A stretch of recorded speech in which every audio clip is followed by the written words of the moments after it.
यह पार्टी एक आंदोलन है, विचारधारा इसका प्राण है और कार्यकर्ता इसकी ताकत है। मेरी धारणा है कि मेरा अध्यक्ष बनना एक कार्यकर्ता नाम की संस्था का सम्मान है, कोई अमित शाह का सम्मान नहीं है, कार्यकर्ता इंस्टीट्यूशन का सम्मान है और मैं मानता हूं ये भारतीय जनता पार्टी में ही संभव है। 11 लोगों से शुरू हुई भारतीय जनसंघ की यात्रा आज भारतीय जनता पार्टी के 11 करोड़ कार्यकर्ताओं के परिवार में तब्दील हो गई। मित्रों, ये यात्रा ऐसे ही नहीं हो गई। इसका इतिहास भी अगर कोई लिखना चाहे तो लिख नहीं पाएगा। इतने लोगों के बलिदान, इतने लोगों के त्याग और इतने लोगों के तपस्या के कारण ये यात्रा यहां तक पहुंची।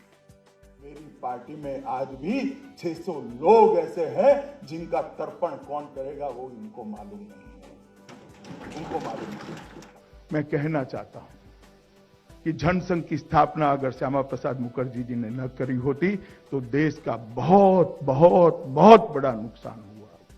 इसलिए नहीं कि मैं भारतीय जनता पार्टी का अध्यक्ष हूं, कभी भी एक सोच पर देश चल नहीं सकता, अपने मूल विचार को छोड़कर देश चल नहीं सकता।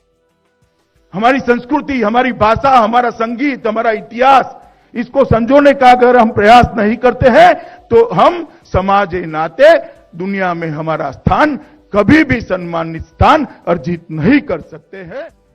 मुझे भरोसा है मित्रों, अब देश सलामत हाथों में है। एक ऐसी विचारधारा के आधार पर जीने वाले कार्यकर्ताओं के हाथ में है जिनका मूल चिंतन भारत की जमीन से उत्पन्न हुआ है। इस देश की मिट्टी की सुगंध के आधार पर इस देश की नीतियां बन रही है। व्यक्ति के आधार पर, जाति के आधार पर, परिवार के आधार पर अगर पार्टियां चलानी है, आगे बढ़ानी है तो बहुत सरल बात होती है। भाजपा के नए अध्यक्ष मेरे बाद कौन बनेगा, नाम बताइए।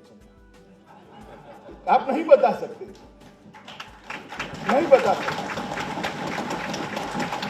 क्योंकि विचारधारा पर आधार पर चलने वाली पार्टी है।